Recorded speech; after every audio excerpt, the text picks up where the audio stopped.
첫눈이 내립니다. 내리는 눈은 이내 바닥에 닿아 녹습니다. 아름다운 것들은 기다려주지 않고 소멸하는구나 생각했습니다. 조금 쓸쓸해집니다만 이내 곁에 오래 머물러 있지 않기에 더 아름답고 애틋할지도 모른다는 생각을 했습니다. 실은 곁에 오래 머물러 주는 것이야말로 가장 아름다운 것들인데요. 종종 잊고 지내다 떠나고 돌아온 후에야 오래 곁에 머무는 것들의 평온함에 안도하곤 합니다.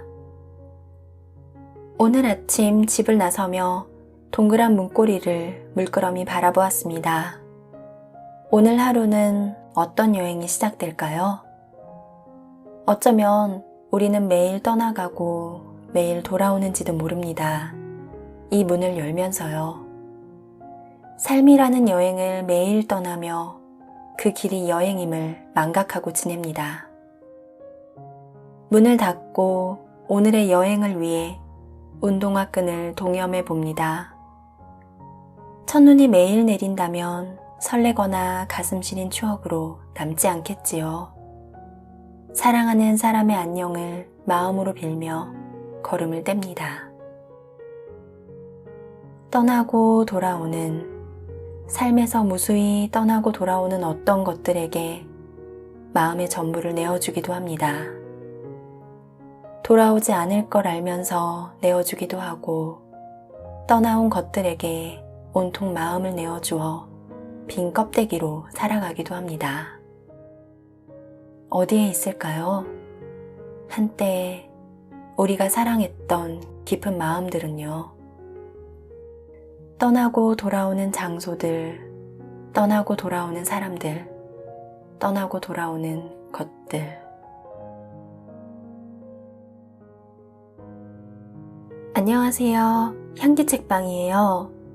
오늘 함께 할 책은 윤정원 작가님의 여행이거나 사랑이거나 입니다. 요즘 코로나19로 인해 여행다운 여행, 아니 산책조차 마음 편히 못하고들 계실 텐데요. 저도 답답한 마음에 여행 관련된 책을 읽어볼까 하고 기웃하다가 선택한 책입니다. 단순히 여행 경로를 소개하고 소감을 얘기하는 기행문이 아니라 일상을 여행하듯 소소하게 가까운 카페부터 국내 곳곳 그리고 멀리 해외까지 여행이라는 단어 속에서 우리 삶의 감정, 마음가짐, 그리고 사랑을 이야기하고 있습니다. 잠시 코로나19로부터 벗어나 생각만 해도 들뜨고 설레는 그런 여행을 함께 해보실까요? 서른이면 근사할 줄 알았는데 평일 이른 새벽 공항 공기는 고요하고 차분합니다. 떠나고 돌아오는 흥분과 피곤으로 들썩이던 보통 날과는 조금 달라요. 반질하고 깨끗하게 닦인 바닥을 밟으며 티켓 발권을 합니다. 조금 이르게 도착한 공항에 앉아 여행객들을 맞이합니다. 들어오는 모든 이들에게 인사를 건네고 싶은 아침입니다. 샌드위치와 라떼를 주문하고 앉으니 젊고 앳된 이가 노트북에 빠져들어갈 것처럼 일을 하고 있네요. 제주에서 해야 할 일이 있는 걸까요? 제주에 가기 전에 해야만 하는 일이 있는 걸까요? 글을 보니 29의 제가 떠오릅니다. 기대했던 서른의 나와는 달라도 한참 다른 현실을 인정하기 어려워 도망치듯 제주로 떠났던 그날의 제가 저런 눈빛이었을까요? 떠나면서도 불안해 공항 카페에서 노트북을 노려보며 글을 쓰고 흐르는 사유를 한 문장이라도 놓칠세라 바지런히 기록했습니다. 서른의 나는 이러면 안 되는 거잖아요. 서른은 한심하고 찌질한 20대의 나보다 조금은 더 근사해야 하지 않겠어요?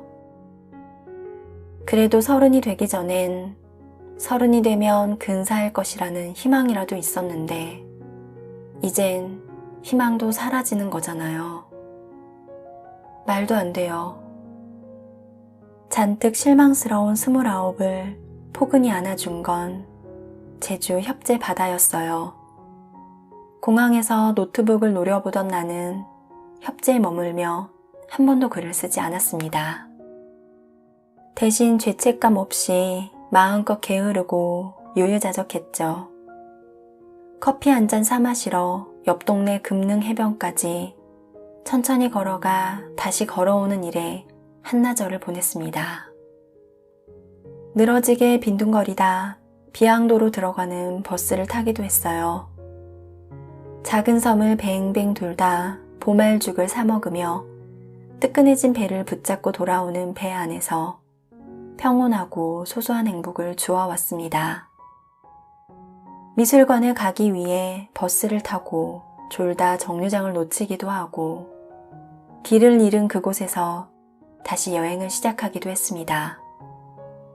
어떤 실수를 하건 자연스러웠어요. 그리 시간을 보내고 바다에 돌아와서야 여전히 시시하고 찌질한 30이 오고 있음을 자연스레 받아들였습니다. 는 7음절에 마침표를 찍기까지 한 달에 한 번씩 제주를 드나든 건 안 비밀입니다. 그 뒤론 자신에게 실망스러울 때마다, 삶에서 도망치고 싶을 때마다 제주에 갑니다. 매년 열병처럼 앓고 냈던 신춘문예 시즌의 열기도 제주에서 쓴 소설로 가라앉혔습니다. 그와 헤어지기로 마음먹고 이별 여행을 떠났다 돌아와 다시 사랑을 이어가기도 했습니다. 바라는 것 없이 갈 때마다 제주는 그리도 많은 다정과 치유를 제게 주었습니다. 찌질하고 시시하더라도 오늘 하루를 재미있게 살자. 그래도 40이 되면 더 근사해질 것이란 희망 따윈 가지지 말자. 여행이 일상이 된다면 역시 지루해질 테니 일상을 여행하듯 살아보자. 생계를 위해 써야만 하는 글 말고 쓰고 싶은 글의 비중을 늘려보자. 이런 다짐들을 바다와 함께 했어요. 그렇다면 40의 나는 일상을 여행하듯 재미있게 살며 쓰고 싶은 글을 쓰며 살아가는 행복한 삶을 살고 있을 테니까요. 형체 없는 근사함보다 살고 싶은 삶을 살아가는 나를 상상하며 바다에 뜬 해만치 해사한 웃음을 지었습니다. 기분이 좋습니다. 오늘 같은 내일을 상상하면서요.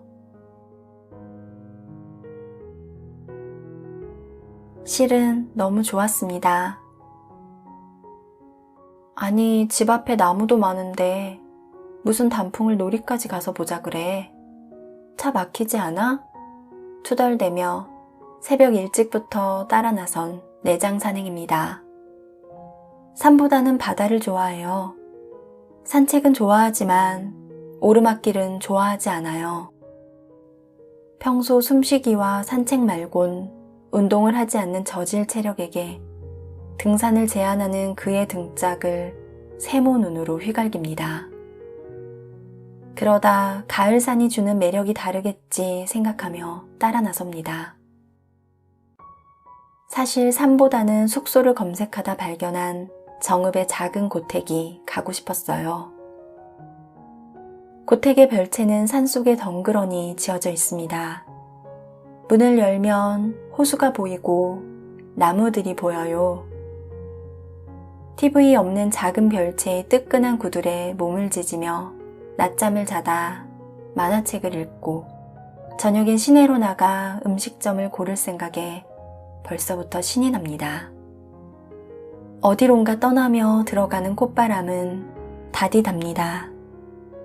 휴게소에서 먹는 쥐포와 떡볶이는 왜 이리 맛있을까요? 감격하며 내장산 앞에 도착했고 가을 갈대를 바라보며 농담을 주고받고는 낄낄대며 산을 오릅니다. 1시간쯤 올랐나? 전집에 들어가 김밥과 파전을 시키곤 산바람과 함께 바삭하고 따뜻한 음식들을 먹으며 오랜만에 산행에 놀란 다리 근육을 진정시킵니다. 단풍을 놀이까지 가서 보냐고 투덜대지만 실은 너무도 좋네요. 이래서 계절을 핑계로 여행을 떠나나 봅니다. 봄이니 꽃놀이를 가고 여름이니 물놀이를 가고 가을이니 단풍놀이를 가고 겨울이니 눈놀이를 가면서요. 계절을 핑계로 나선 나들이에 보드라운 흙을 밟으며 뛰어다니는 가을입니다. 생각보다 산행, 이거 괜찮네요. 소울푸드 같은 사람이고 싶어요. 공항 식당가에서 떠나기 전 마지막 식사를 무얼 먹을까 고민하는 일은 너무도 즐겁습니다. 곤드레밥, 김치찌개, 떡볶이, 생선구이. 고작 일주일간 먹지 못할 것임에도 불구하고 영원히 떠나는 사람처럼 신중히 음식을 고릅니다. 고백하자면 하루에 한 끼는 꼭 한식을 먹는 밥순이입니다. 5일간 한식을 먹지 않던 유럽 여행 중 어느 날은 당신의 달콤한 말도 파리의 아름다운 풍경들도 위안이 되지 않습니다. 엽서에서만 보던 세인강을 유람선을 타고 건너며 에펠탑이 반짝이는 불빛을 보고 돌아온 아름다운 밤에도 시름시름 앓습니다. 그리움 때문입니다.